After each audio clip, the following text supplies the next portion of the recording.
channel. So it's been a long time since I've done an update on the Pro-touring 68 Riviera, and got a lot of stuff done. Took a big break, but we got a lot of stuff done, and I'm gonna try to go back through because I made videos on a lot of the stuff, and I'm gonna try to incorporate into this video as quickly as possible, make it kind of short, but kind of go over all the progress that we've done, because there's a lot has been done. So, all right, as you can see, under the hood, a lot has changed.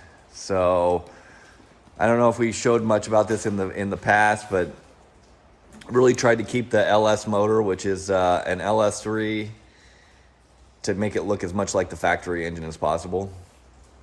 So one of the major hurdles that we overcame on this car was removing the factory AC and heater box. It just proposed lots of problems for fitment. We had heater hose problems coming out, and also we'll get more on the interior, but we had problems on the inside as far as just the functionality of everything. This car had sat for a while, and everything was stuffed with fuzz from the seats and stuff. So anyhow, made a block off plate. All the heater and AC lines are run through the blower motor hole, and got them all routed. Had to make custom mounts up front for all the condenser and everything that we're using.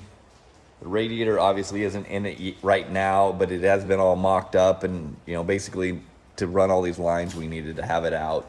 So under the hood, things are really shaping up and looking really well.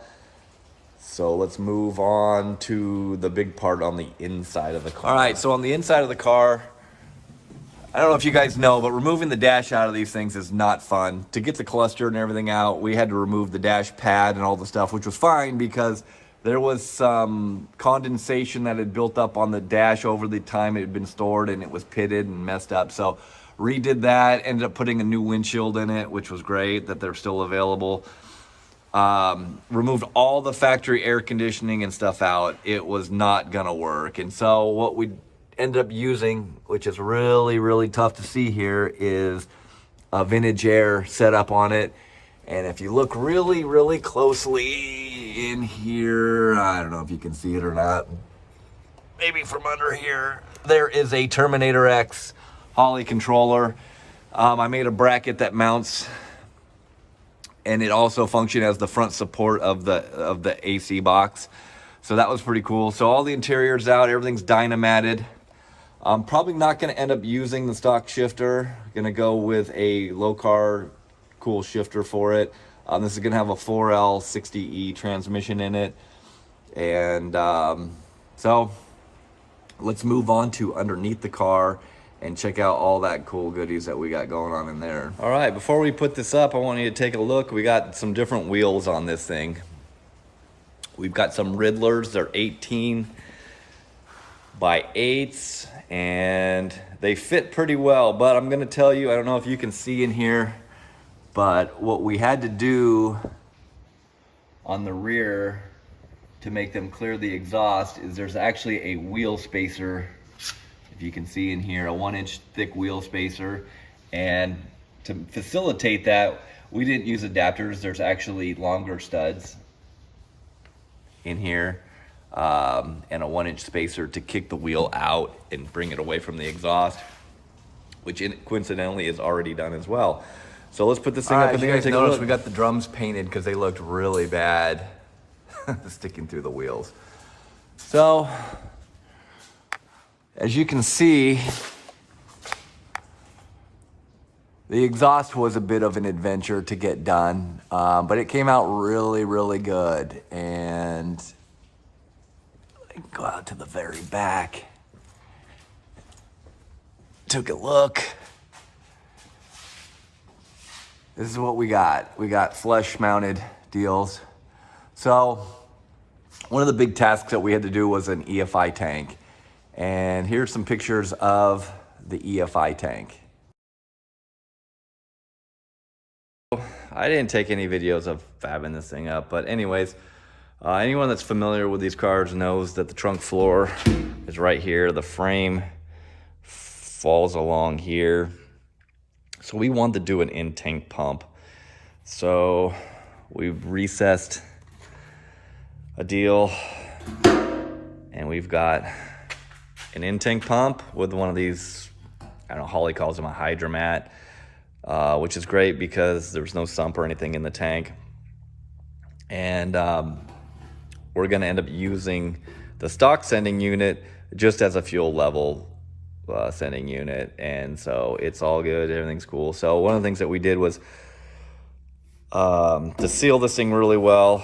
A lot of these things don't seal very well, so the nice thing is this one comes with a big foam gasket and put riv nuts and everything in here, so it should go in nice and easy. And have an in-tank pump, because if you're going to do EFI, an in-tank pump is the way to go.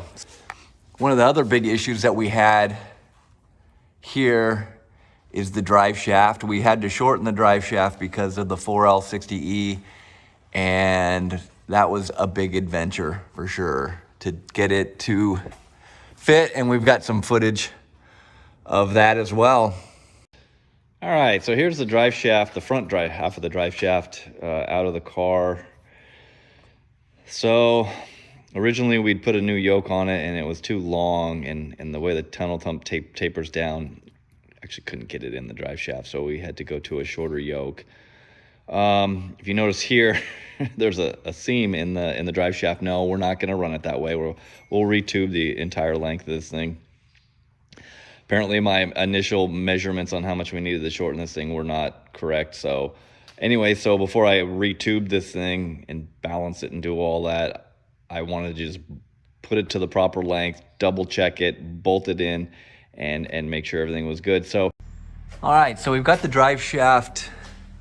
As you can see here, the drive shaft is in the tail housing. We've got about 1/2 inch or 3/4 inch showing out the back. If you come over to this way, we got the carrier bearing is in the slot. It is roughly where it was sitting, and it's got about 3/4 inch front to back it can move. And if we look up in here, the drive shaft is in the carrier bearing, and I'll show you when it's out. So I think we've got the proper length on it now, and we can get the drive shaft built. And also, as you guys have seen in the other videos, the awesome steering linkage going through the oil pan, which was a major pain in the neck to do. So anyways, that's the update on the 68 Riviera, and I hope you enjoyed. And hey, you know, I great that you guys are enthused about this stuff, but we have no plans of making parts for these things, for these swaps. This has been a very difficult car to swap, mainly because of the X frame and some of the layout, and just actually the way they built this car. It was kind of cumbersome. But you know, you leave some comments and you can ask me some questions, but I'd prefer if you guys kind of held off a little bit on the phone calls. You know, I'm making this video to help you guys out, and just, you know, for the owner of the car, so they can see kind of the progress as well. So anyways, thanks for watching. You know, make sure you guys like and subscribe and do all that stuff. We will make more videos on this, and got some big plans for this car in the near future. Thanks for watching.